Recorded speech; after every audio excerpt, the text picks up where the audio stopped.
Bishop Patrick Makumbi nga yasombe kanisa ya International Gospel Healing Center sange bwerweza atuziza abalabirizi n'abasumba okuva mu bitundu ebyankole Tolo ne Rwenzori nga bana basabye okuba ekyokulabirako eri abaweereza ate baleme okwegulumiza.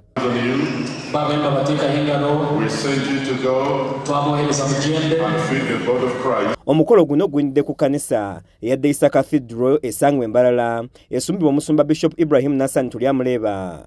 Nga guno guweerezwa butereevu ku mayunga KSTV nga wabadde abulya Bishop Makumbi ategeezezza nti abamu ku baweereza bava dda ku mulamwa ogw'okusumba endiga za Mukama nga kakati bakola byabwe omuli n'okuganza bak'abasajja.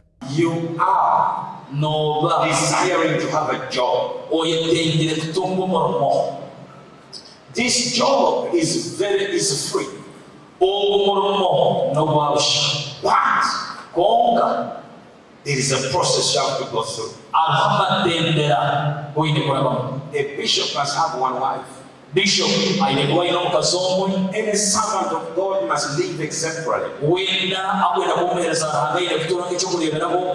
Ategeeza nti okuyitibwa buweereza nga bwe gwali ku Musa ne Aroni abakulemberamu abaana ba Isirayiri okuva e Misiri okutuuka mu nsi ensuubize, ng'asabye abo abawuliddwa obutakoma ku kyakubulira njiri ey'obulokozi yokka wabula n'ey'okugoba obwavu mbakkiriza bagifeeko nnyo. Yesu nikyo kintu kirungi kiwakwasa kutuuka ku gwe mu nsonga. You can have a beautiful home. Nowasa kunyirika nungi. Beautiful children. Abaana balungi. You can have good friends. Otunga emikago.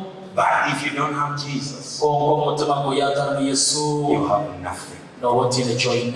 Ye Bishop Nassan Tulyamuleba ayogedde ekimuyambye okutambula obulungi mu lugendo lw'obulokozi nga bwe yasalawo okugobera Kristo teyadda mabega okumanya ebikwata ku by'eddiini y'Ekiyisiraamu gye yalimu.